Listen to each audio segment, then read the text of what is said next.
Muito obrigada, Aline. Uma boa noite a todos. Primeiramente, eu gostaria de agradecer o convite do Xangô Menino para estarmos hoje reunidos. Estou muito feliz de estar aqui com vocês.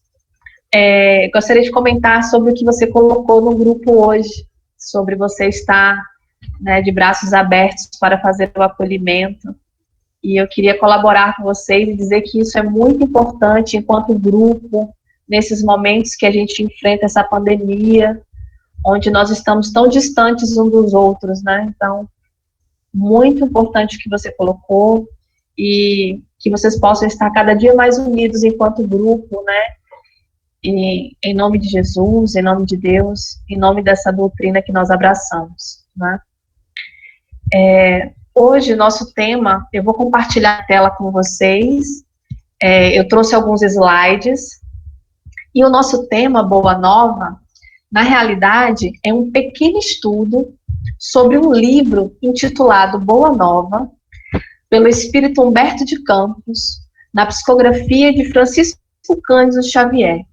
Nós vamos conversar um pouco sobre alguns capítulos desse livro. Agora, o que é mais importante é que a gente não tem condições, né, em 1 hora de relógio, exaurir todo o livro. Então, eu queria deixar para vocês, né, a sementinha para que vocês possam buscar essa obra Boa Nova. Ela é belíssima. Por que ela é importante? Porque Jesus, nos evangelhos, quando ele falava ao povo, ele falava por parábolas. Mas aos seus discípulos, ele declarava tudo em particular. Ele explicava com mais detalhes os ensinos do evangelho. Então, no livro Boa Nova, a gente vai ter acesso a essa intimidade de Jesus com seus discípulos e com alguns personagens do Evangelho. E é emocionante esses diálogos. Fica a dica para que vocês possam fazer a leitura e o estudo dessa obra. São 30 capítulos, muito fácil a leitura, e nós vamos conversar um pouquinho sobre ele hoje. Eu vou agora apresentar minha tela para vocês. Se vocês puderem dizer para mim se está aparecendo para vocês, eu agradeço.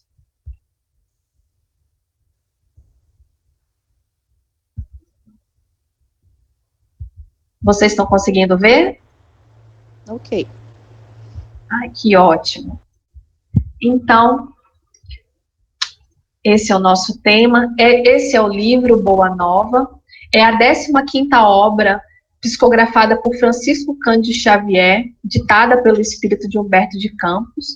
Inicialmente, Humberto de Campos usava o pseudônimo de Irmão X, porque como ele já era um escritor, né, enquanto encarnado, ele era um escritor brasileiro, membro da Academia Brasileira de Letras. Então, a família dele acabou, em alguns casos, entrando com um processo de direitos autorais contra o Francisco Cândido Xavier. E aí ele adotou o pseudônimo de Irmão X, por conta desses problemas. Então, é o mesmo espírito, Irmão X e Humberto de Campos. Humberto de Campos, ele ditou essa obra para Francisco Cândido Xavier em 1940. E ele desencarnou em 1934. E é uma obra tão bela, e apenas 6 anos após o seu desencarne, para que a gente possa entender a grandiosidade desse espírito, né, que ditou uma obra tão importante para Francisco Cândido, apenas 6 anos de retorno à pátria espiritual. Por que essa obra é tão importante? Por que é importante a gente estudar os personagens, os primeiros personagens, os primeiros cristãos, à época de Jesus? O Emmanuel vai dizer, lá no livro Emmanuel, página 30, ele diz assim: edificante é a investigação, o estudo acerca do cristianismo nos primeiros tempos de sua história. Edificante lembrarmos as apagadas figuras de pescadores humildes, grosseiros e quase analfabetos, a enfrentarem o extraordinário e secular edifício erguido pelos triunfos romanos, objetivando a sua reforma integral. Por que é importante? Os discípulos e os personagens que estavam próximos de Jesus naquela época eram pessoas normais, pessoas que tinham defeitos, alguns tinham vícios, alguns eram impulsivos. Então, eram espíritos imperfeitos, assim como nós somos imperfeitos. E ao primeiro contato com o nosso Mestre Jesus, eles se deixaram transformar pela Boa Nova. Boa Nova também significa a palavra evangelho, que é a boa notícia. Então, Jesus nos trouxe essa boa notícia. No primeiro capítulo, também intitulado Boa Nova, Humberto de Campos vai explicar para nós que um século antes do nascimento de Jesus, da encarnação de Jesus no nosso orbe, apenas pela aproximação de Jesus ao planeta, trouxe um século de ventura, de paz e de harmonia ao povo daquela época. E é chamado o século da Boa Nova, o século do Evangelho. Ele aconteceu na era de Augustus, imperador romano. Então o povo experimentou um tempo de paz e de harmonia, porque estava-se próximo ao orbe a personalidade do nosso Mestre Jesus. Estava se aproximando para encarnar no nosso planeta. Lá nesse capítulo, Humberto de Campos vai nos dizer assim: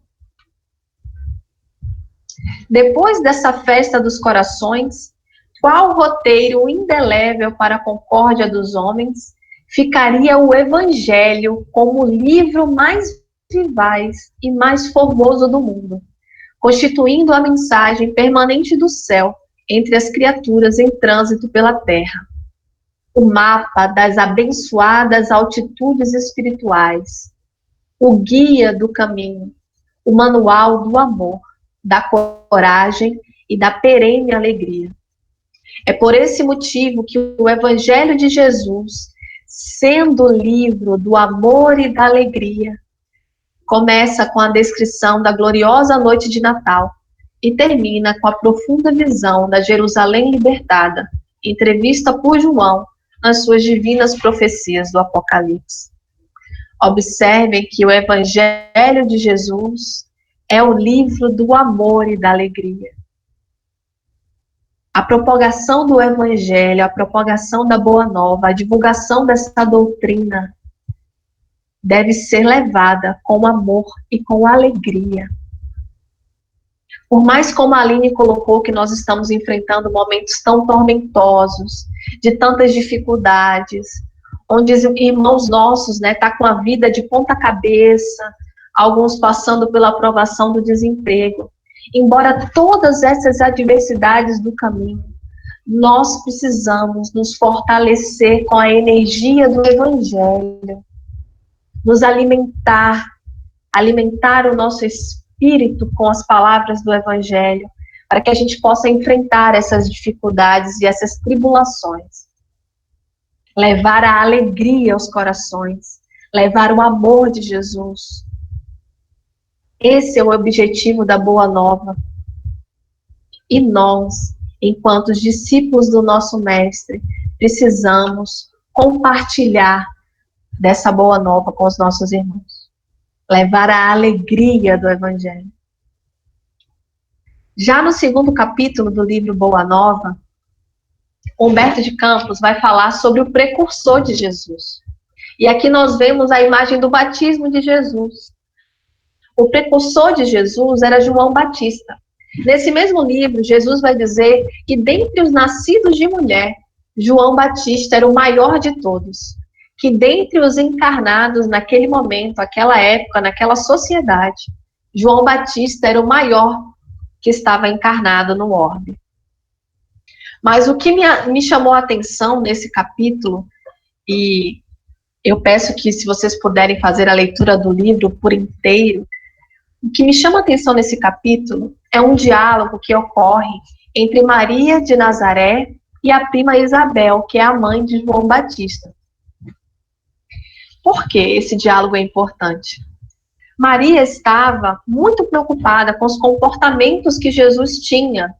Jesus conversava com as pessoas desconhecidas na rua, em alguns casos, conversava com ladrões, levava essas pessoas para dentro de casa, né? Falava sobre o reino dos céus. Então, ela estava muito preocupada com esses comportamentos. E Isabel também dizia que João Batista tinha comportamentos parecidos. Então, nessa conversa, Maria vai falar para Isabel que ela foi o templo procurar Eliezer, que era um dos parentes, né, de José, que tinha cargo no templo, para falar sobre o futuro de Jesus. Ela foi tentar um cargo para Jesus no templo, vamos dizer assim, né? E aí ela estava muito preocupada e queria que esse senhor, né, direcionasse a vida de Jesus no templo, para que Jesus tivesse uma profissão. Então, ao chegar em casa, Jesus a encontra e interroga ela: Mãe, que queres tu de mim? Por acaso não sabe que eu estou em comunhão com meu Pai? Ou seja, ele diz para ela que estava tudo da maneira correta e ele estava em comunhão com Deus e que o papel dele era disseminar as verdades, não é? E não o que ela estava pretendendo para ele no templo. E aí, Jesus, para demonstrar que ela não se preocupasse com o futuro dele, ele vai ao encontro de José e pede para que José o admita na carpintaria. Então, a passagem que descreve são as palavras da própria Maria, né, no livro, e ela nos diz assim: no mesmo dia, embora soubesse das belas promessas que os doutores do templo fizeram na sua presença a seu respeito, Jesus aproximou-se de José e lhe pediu com humildade o admitisse em seus trabalhos. Desde então, como se nos quisesse ensinar que a melhor escola para Deus é a do lar e a do esforço próprio, concluiu a palavra materna com singeleza. Ele aperfeiçoou as madeiras da oficina, empunham o martelo e enxó, enchendo a casa de ânimo com a sua doce alegria. Esse diálogo eu acho belíssimo, porque traz para nós que a melhor escola para que a gente possa se desenvolver é o nosso lar. Observem vocês que essa pandemia trouxe todos nós para dentro do nosso lar, para que a gente dê atenção ao convívio doméstico, às nossas relações enquanto pais, filhos, esposo, esposa, avós. E Jesus demonstrou para Maria que a melhor escola para Deus é o lar e o esforço próprio. Então, nós estamos voltados para os nossos lares. Vamos investir nessas relações. Vamos trazer a harmonia para os nossos lares. Vamos trazer o Evangelho de Jesus para dentro dos nossos lares. Vamos trazer o reino de Deus para as nossas casas. E como Jesus, vamos encher o nosso lar de ânimo e alegria. Nós não estamos órfãos, meus irmãos. Os momentos são de provações, de dores, de perdas, mas Jesus não nos abandonou. A boa nova que Ele nos trouxe é alegria, é felicidade, é esperança. Confiemos em Jesus. Tomemos o seu exemplo. Edifiquemos o reino de Deus dentro da nossa casa. Vamos trabalhar as nossas relações, cuidar dos nossos filhos, dos nossos esposos. Exercitar o perdão, o respeito e a tolerância. Era um lar que Jesus se aperfeiçoou. Ele não precisou se tornar o CEO de uma grande multinacional. Ele se tornou carpinteiro com humildade, ajudando o pai na carpintaria. E assim ele ficou até os 30 anos. A gente precisa se lembrar disso, do quanto isso é importante. Vamos encher os nossos lares com a boa notícia. Trazer a alegria de Jesus para as nossas casas. Confiemos em Deus, tenhamos esperança. Esses momentos vão passar. Tenhamos a fé. Ele não nos abandonou. Está lá no Evangelho. Nenhuma ovelha se perderá do rebanho. Ele virá e buscará cada uma das ovelhas perdidas. Vamos confiar nessas promessas. Jesus é conosco. Está sempre conosco. Após passar um tempo com João Batista no deserto, Jesus vai ao templo na sua cidade e começa a observar o templo. Lá nesse templo tem um rapaz chamado Hanã. E Hanã interroga Jesus o que ele fazia naquele templo, que ele estava ali parado observando o templo. E Jesus vai dizer para Hanã: passo por Jerusalém buscando a fundação do reino de Deus. Esse reino é a obra divina no coração dos homens. Hanã desdenha de Jesus.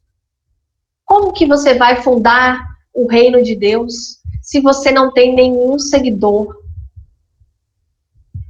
Como que você vai fazer esta obra se você não tem ajuda de ninguém? E é então que Jesus percebe que deverá contar com a ajuda de outras pessoas para disseminar o Evangelho, para fundar o reino de Deus. E então ele inicia os primeiros convites. Os primeiros discípulos a serem convidados com Jesus é Simão Pedro e André, 2 irmãos, que já eram discípulos de João Batista. Logo depois, Jesus convida também mais 2 irmãos, que são Tiago Maior e João Evangelistas, filhos de Zebedeu. E ao fazer esse convite aos filhos de Zebedeus, que eram jovens, eles eram super jovens, é tanto que Jesus os apelida de filhos do trovão, porque eles eram muito impulsivos. Então, ao fazer esse convite, eles vão falar para a mãe deles que Jesus os convidou para o seu reino, para trabalhar no seu reino.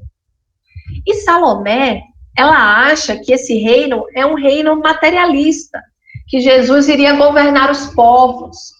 E aí ela vai ter com Jesus e fala para Jesus para que os seus filhos se sentem um à direita e outro à esquerda no trono de Jesus.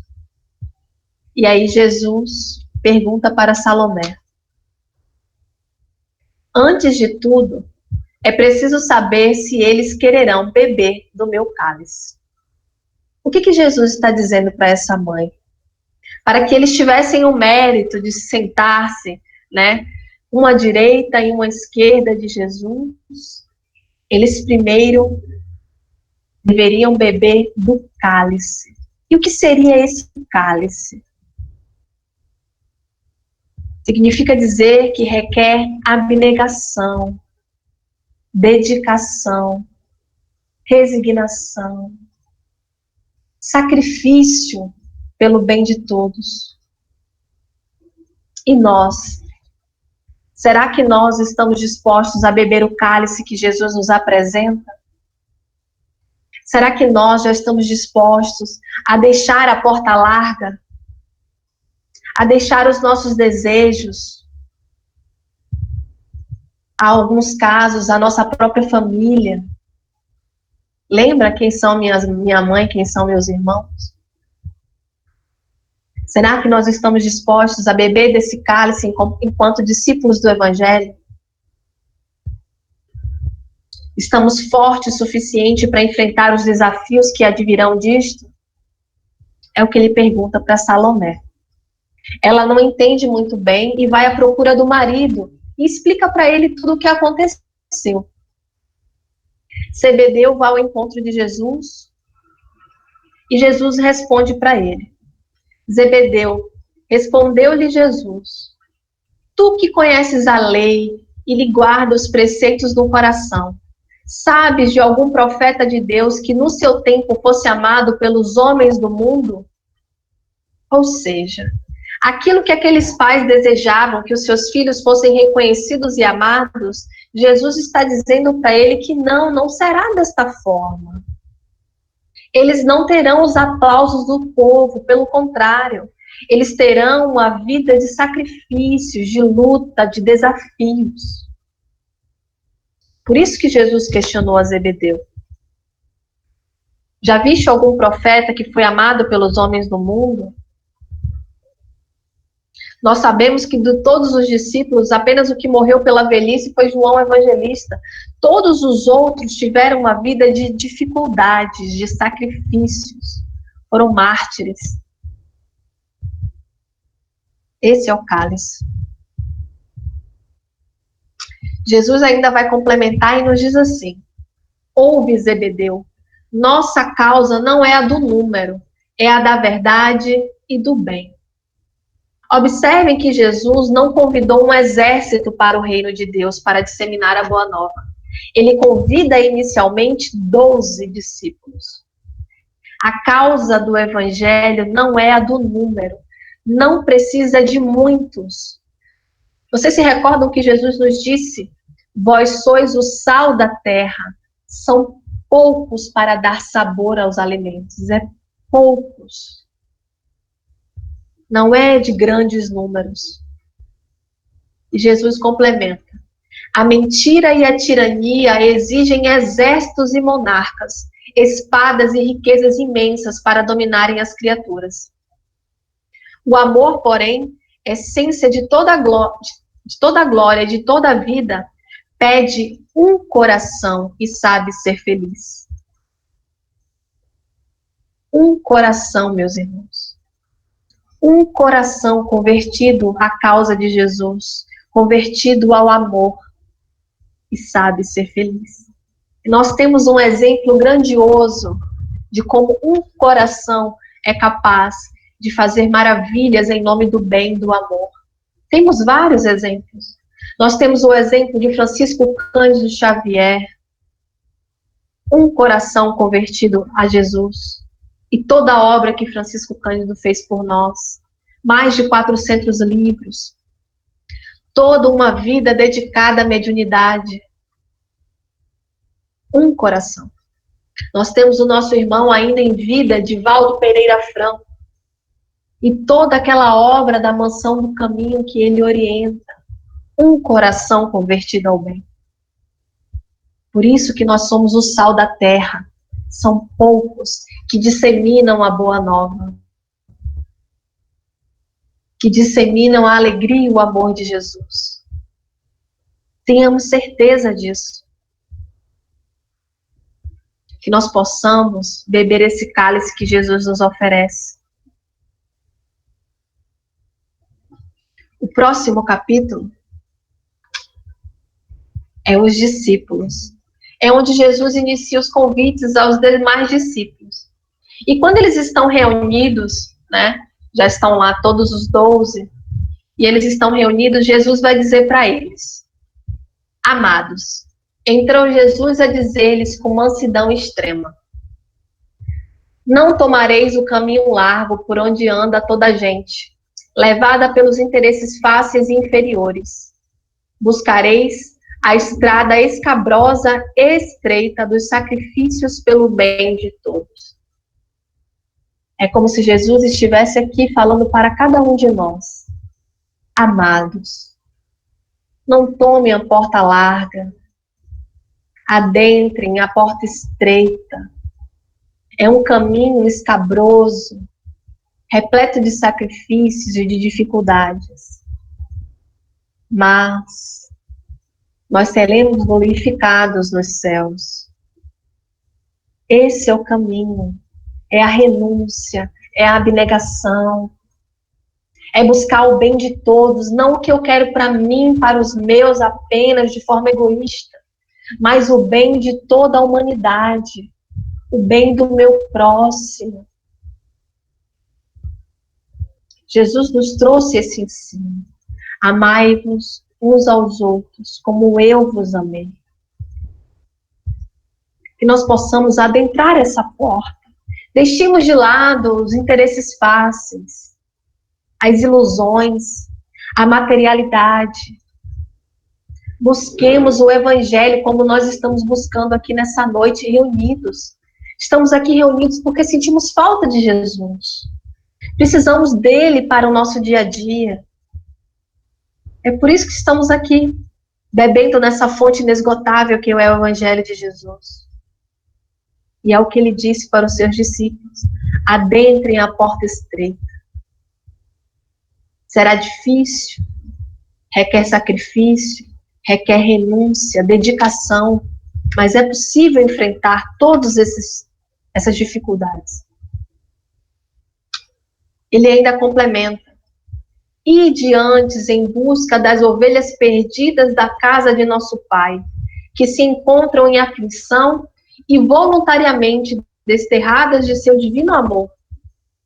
Reuni convosco todos os que se encontram de coração angustiado e dizei-lhes de minha parte que é chegado o reino de Deus. É chegado o reino de Deus. Vamos em busca das ovelhas perdidas, dos irmãos que se encontram em aflição, depressivos, tristes, sofrendo por conta dessa doença devoradora. Levemos a pílula do Evangelho, que anima, que traz alegria, que traz amor, que traz fé e esperança. Vamos alimentar uns aos outros, socorrer os necessitados, levar a palavra amiga. O nosso abraço não vai chegar como antes, acolhedor, quentinho, mas levemos a palavra, a prece, o socorro, o alimento material. Nós podemos nos ajudar uns aos outros. E é o que Jesus está nos pedindo. Vá em busca das ovelhas perdidas. Alimentemos uns aos outros com essas palavras de vida eterna. É o que o nosso Senhor Jesus nos pede.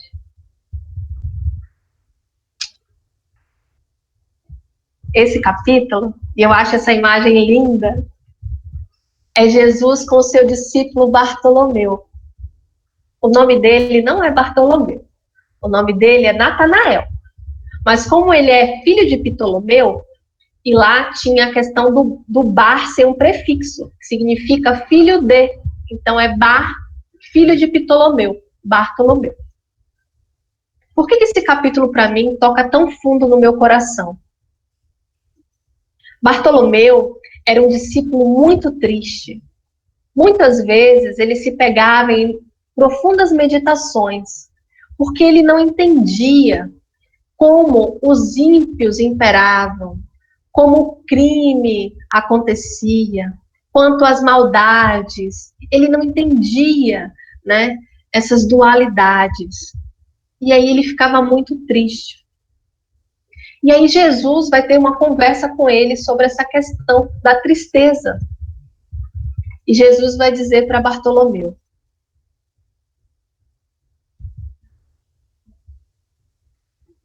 sobre essa questão da tristeza, né? A nossa doutrina, entretanto, é a do Evangelho, ou da Boa Nova. E já viste uma boa notícia não produzir alegria, Bartolomeu? Observem a pergunta de Jesus. Já viste uma boa notícia não trazer alegria? Se nós estamos propagando o Evangelho de Jesus, a Boa Nova, nós precisamos levar a alegria aos corações. O Evangelho terá de florescer primeiramente na alma das criaturas antes de frutificar para o espírito dos povos. E aí Bartolomeu ainda vai questionar a Jesus sobre... Jesus complementa. A verdade que é trazida nos ensinos da Boa Nova, a verdade não exige, transforma. Jesus não exige nada de cada um de nós. Mas quando nós somos tocados pelas suas palavras, pelos seus ensinos, pelos seus exemplos, nós nos modificamos, nós nos transformamos. O Evangelho não poderia reclamar estados especiais de seus discípulos. Volto a falar, os discípulos eram como nós, imperfeitos. Porém, é preciso considerar que a alegria, a coragem e a esperança devem ser traços constantes de suas atividades em cada dia. 3 pílulas: alegria, coragem e esperança em todas as nossas atividades em cada dia. Assim nós devemos levar a nossa vida com alegria, coragem e a esperança. Bartolomeu ainda vai questionar a Jesus: Mestre, não será justificável a tristeza quando perdemos um ente amado? E quantos irmãos nossos atualmente, que nós estamos batendo recorde de desencarnações por conta da Covid-19, perdendo os entes amados, quantos irmãos nossos? E aí Bartolomeu questiona: não será justificável a tristeza quando perdemos um ente amado? E aí Jesus responde para ele, meus irmãos: mas quem estará perdido se Deus é o Pai de todos nós? Quem está perdido se nós retornamos para a pátria espiritual? Se os que estão sepultados no lodo dos crimes hão de vislumbrar um dia a alvorada da redenção, por que lamentarmos em desespero o amigo que partiu ao chamado do Todo-Poderoso? A morte do corpo abre as portas de um mundo novo para a alma. Ninguém fica verdadeiramente órfão sobre a terra, como nenhum ser está abandonado. Observe que Jesus diz: porque tudo é de Deus e todos somos seus filhos. Tudo é de Deus e todos somos seus filhos. Eis porque todo discípulo do Evangelho tem de ser um semeador de paz e de alegria. Nós precisamos semear paz e alegria, o amor nos corações, levar a esperança e o ânimo. Olha o nome do capítulo, meus irmãos: bom ânimo. Tenhamos bom ânimo para enfrentar essas adversidades. Nós não estamos órfãos. Jesus segue conosco nessa batalha. Tenhamos a fé e a esperança e a coragem para continuar. Bartolomeu, após esse diálogo com Jesus, entendeu os ensinos do Mestre e ele se modificou completamente. Mas ele modificou os seus hábitos, as suas condutas, tanto que as pessoas passaram a o admirar. E Humberto de Campos vai nos dizer assim: Bartolomeu havia convertido todos os desalentos no cântico de alegria, ao sopro regenerador dos ensinos do Cristo. Todos os observaram com admiração, exceto Jesus, que conhecia com júbilo a nova atitude mental de seu discípulo. Ou seja, ele se transformou as tristezas na alegria e começou a viver essa alegria, a praticar os ensinos de Jesus no seu cotidiano, nas pequenas atitudes do dia a dia. E todos passaram a admirar, exceto Jesus, que já percebia a nova atitude mental do discípulo. Então, tudo está na nossa mente. Nós precisamos mudar o nosso pensar. Mudemos os nossos pensamentos. Troquemos pensamentos negativos por pensamentos positivos. Pela força, pela coragem. Vamos mudar os nossos hábitos, as nossas posturas, nossas condutas, a maneira como nos comportamos dentro do nosso lar, para que nós possamos também nos transformar como Bartolomeu se transformou. É por isso que esse capítulo toca tão profundo no meu coração. Muitas vezes eu me pego triste, meditando como Bartolomeu fazia. Mas aí eu me lembro desse capítulo e eu me lembro da lição da alegria e do ânimo. E aí eu modifico o meu pensamento. Então, que nós possamos aprender com esses personagens. Eles são como nós, têm medos como nós, enfrentavam desafios como nós enfrentamos. Mas que nós possamos aprender com eles, aprender com os ensinos de Jesus, a ter a fé, a esperança, o amor. A boa nova, meus irmãos, é amor e alegria. Inesgotável amor. Agora, eu gostaria de conversar com vocês sobre um outro personagem belíssimo do Boa Nova. É Maria Madalena, Maria de Magdala. Por que esse personagem é belíssimo para mim? Maria vivia uma vida de perdições, de luxúria, de vícios. Mas ao primeiro contato com o nosso Mestre Jesus, ela se transformou completamente. É uma mudança de 360 graus.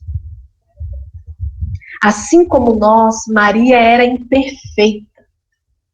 E ela conseguiu transformar toda a sua vida por amor a Jesus. Por isso que ela é tão importante, esse capítulo é tão belo. Divaldo Pereira Franco, em um dos seus livros, também fala sobre a história de Maria Madalena. Se vocês puderem ler, também é belíssimo. Mas Humberto de Campos narra dessa forma. Ela diz para Jesus: ouvi o vosso amoroso convite ao Evangelho. Desejava ser das vossas ovelhas. Mas será que Deus me aceitaria? Observe a pergunta de Maria. Ela sabe que estava no erro, que era pecadora, que vivia uma vida incorreta. E ela acha que Deus não irá aceitá-la por causa dos seus erros. Quantas vezes nós também achamos que Deus não irá nos usar porque nós somos errantes, porque nós somos imperfeitos ainda. O profeta Nazareno fitou-a enternecido, sondando as profundezas de seu pensamento e respondeu bondoso: Maria, levanta os olhos para o céu e regozija-te no caminho, porque escutastes a boa nova do reino e Deus te abençoa as alegrias. Eu me emociono ao ler novamente essa passagem, porque Maria escutou a boa nova. Quantos e quantos anos, meus irmãos, nós estamos escutando a boa nova e não deixamos ela entrar nos nossos corações e transformar o nosso ser. Jesus disse para ela: Deus te abençoa as alegrias. Que ela ficasse feliz, porque ela escutou a boa nova. Que nós possamos também ter ouvidos de ouvir a boa notícia que Jesus nos traz. Ele complementa.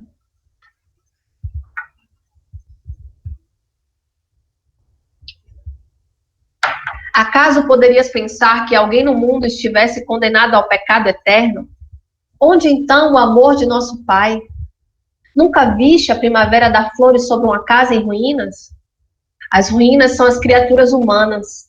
Olha a analogia que Jesus faz. As ruínas são as criaturas humanas. Porém, as flores são as esperanças em Deus. Sobre todas as falências e desventuras próprias do homem, as bênçãos paternais de Deus descem e chamam. Sentes hoje esse novo sol a iluminar-te o destino. Caminha agora sobre a sua luz, porque o amor cobre a multidão dos pecados. Olha que lindo. Jesus diz para que ela caminhasse agora sobre a luz, porque o amor seria capaz de cobrir a multidão dos seus pecados. E a partir desse primeiro contato com o nosso mestre Nazareno, Maria Madalena, se modificou inteiramente, se transformou completamente. Após o desencarne de Jesus no Calvário, e após a ressuscitação, a ressurreição de Jesus, Maria pede aos discípulos para seguir com eles. Mas como eles eram homens e ela era uma mulher de má vida, eles não a aceitaram. Então ela se vê sozinha. E ela vai ao encontro dos leprosos. E lá ela começa a disseminar a boa notícia, a propagar o evangelho de Jesus para os leprosos. E lá, nessa vida de sacrifício e de renúncia, no cuidado com os irmãos leprosos, ela também contrai a lepra. E ao final da sua vida, ela sentindo que estava prestes a desencarnar, ela vai ao encontro de Maria de Nazaré, que estava em Éfeso, ao lado de João o Evangelista, para que ela pudesse desencarnar ao lado deles. Ela não chega à casa de Maria de Nazaré porque ela passa mal no caminho e é socorrida e é levada até eles. Mas lá ela já chega em estado de desencarnação. Mas lá ela tem um encontro com o nosso Mestre Jesus. E Humberto de Campos narra para a gente desta forma. Seu olhar tinha um reflexo do céu, e o semblante trazia um júbilo indefinível. O mestre estendeu-lhe as mãos e ela se prosternou, exclamando como antigamente: Senhor. Jesus recolheu-a brandamente nos braços e murmurou: Maria, já passaste a porta estreita, amaste muito. Vem, eu te espero aqui. Observem o que Jesus diz para Maria Madalena. Após toda uma vida que ela se dedicou em propagar o Evangelho, em viver uma vida digna e reta, ele diz para ela que ela já passaste da porta estreita, porque ela amou muito. Ela amou aqueles irmãos que estavam no Vale dos Imundos, os leprosos. Amaste muito. Vem, eu te espero aqui.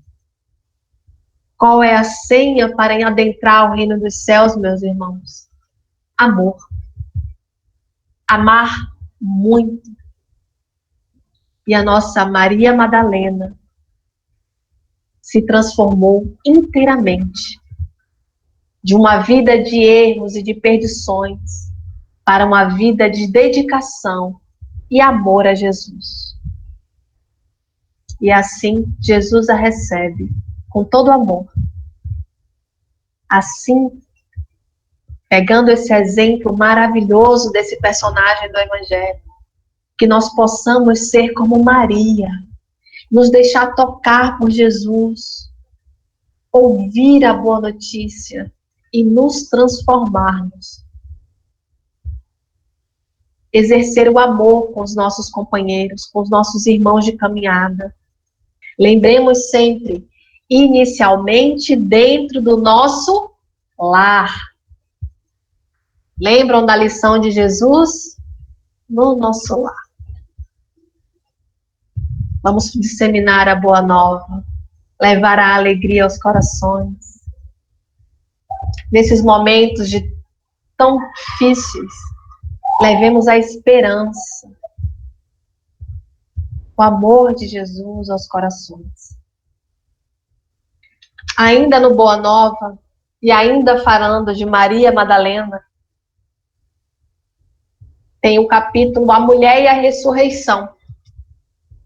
Porque foi a Maria Madalena que Jesus se apresentou ao terceiro dia, quando ele ressuscitou.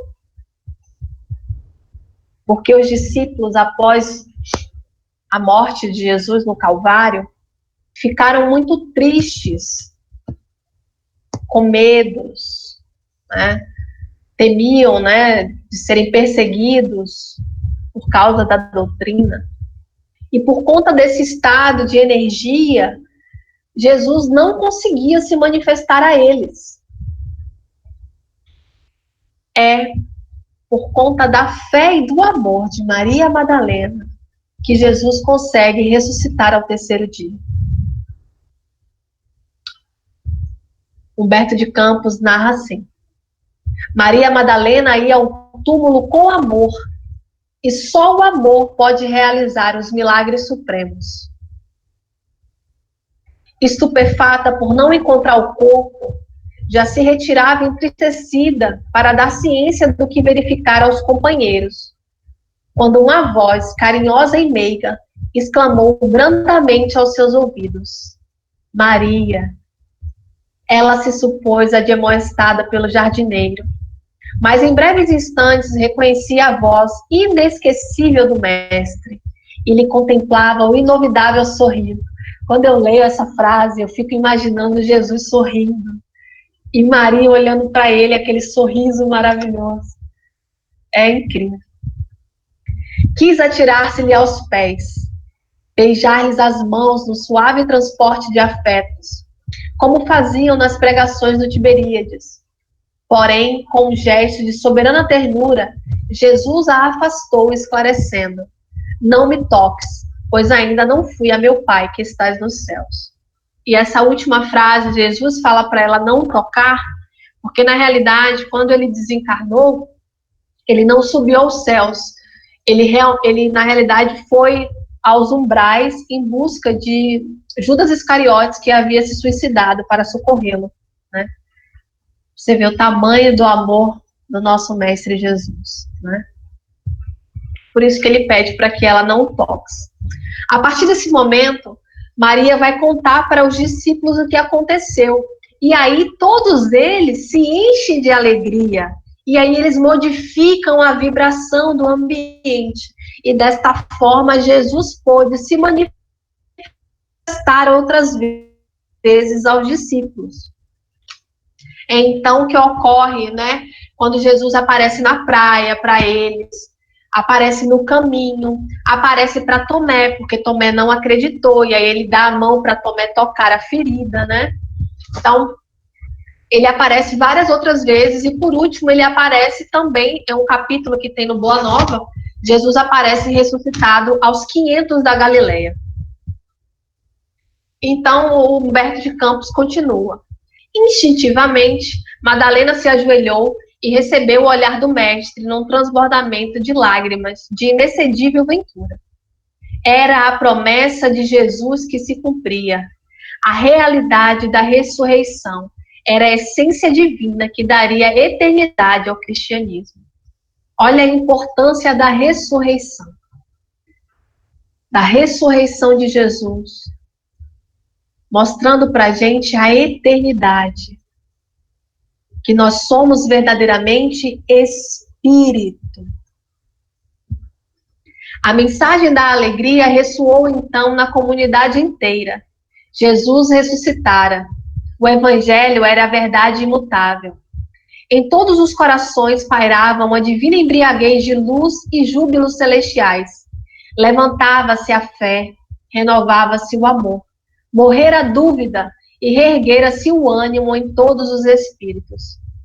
Na amplitude da vibração amorosa, outros olhos puderam vê-lo, e outros ouvidos lhe escutaram a voz doçorosa e persuasiva, como nos dias gloriosos de Jerusalém ou de Cafarnaum.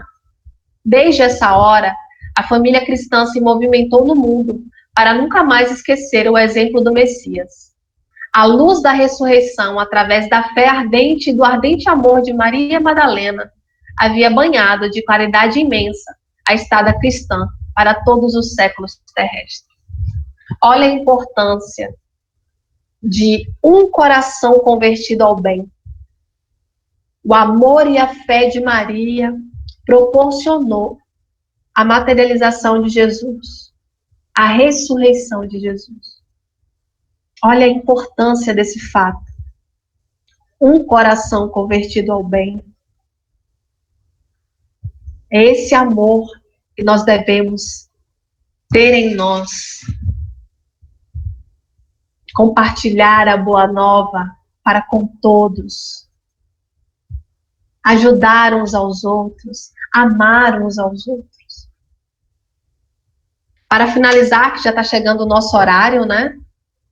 Eu trouxe o último capítulo do livro, que é o capítulo 30, que é o capítulo Maria. Maria de Nazaré, a nossa Mãe Santíssima. É um capítulo belíssimo e emocionante, porque vai falar da perspectiva de Maria Nazaré no momento do Calvário de Jesus, e é emocionante. Vai falar também sobre o momento em que João Evangelista vai em busca de Maria para levá-la para Éfeso. E lá, nessa casa humilde, ela passa a receber e a divulgar a boa nova junto com João. E lá ela recebe as pessoas enfermas. E é nessa casinha que passam a chamá-la de Maria Santíssima, mãezinha, né? É muito lindo o capítulo, o livro inteiro é belíssimo, que vocês possam fazer a leitura. Em determinado momento, Maria recebe um hóspede. E ele fala para ela sobre o reino de Deus. E ela acha aquilo estranho, porque é o primeiro hóspede que não pede nada, que vem trazer algo para ela. E esse hóspede era o nosso Mestre Jesus. Humberto narra assim: foi quando o hóspede anônimo lhe estendeu as mãos generosas e lhe falou com profundo acento de amor: minha mãe, vem aos meus braços. Ele, porém, levantando-a, cercado de um halo de luz celestial, se lhe ajoelhou aos pés e, beijando-lhe as mãos, disse em carinhoso transporte: sim, minha mãe, sou eu. Venho buscar-te, pois meu Pai quer que sejas no meu reino a rainha dos anjos. Assim é que a nossa Mãe Santíssima, Maria de Nazaré, é a rainha dos anjos no reino do nosso Senhor Jesus Cristo. Quando ela desencarna, ela deseja ir ao circo, onde muitos cristãos seriam mortos. Lá, ela se aproxima de uma irmã e pede para que ela cante. Canta, minha filha. E essa irmã inicia um coro belíssimo no circo. E todos os outros cristãos começam a acompanhá-la. E é um momento emocionante narrado por Humberto de Campos no capítulo. Que nós possamos cantar o Evangelho, disseminar a boa nova, levar a alegria aos corações, porque a boa notícia, ela traz a alegria e o amor de Jesus. Nesses momentos de dificuldades, lembremos da alegria, meus irmãos, da confiança em Deus, da fé e da esperança. Eu agradeço a paciência de cada um de vocês. É muito bom estarmos reunidos para estudarmos o Evangelho de Jesus. Muito obrigada pela paciência, pelo carinho, e tenham todos uma ótima noite.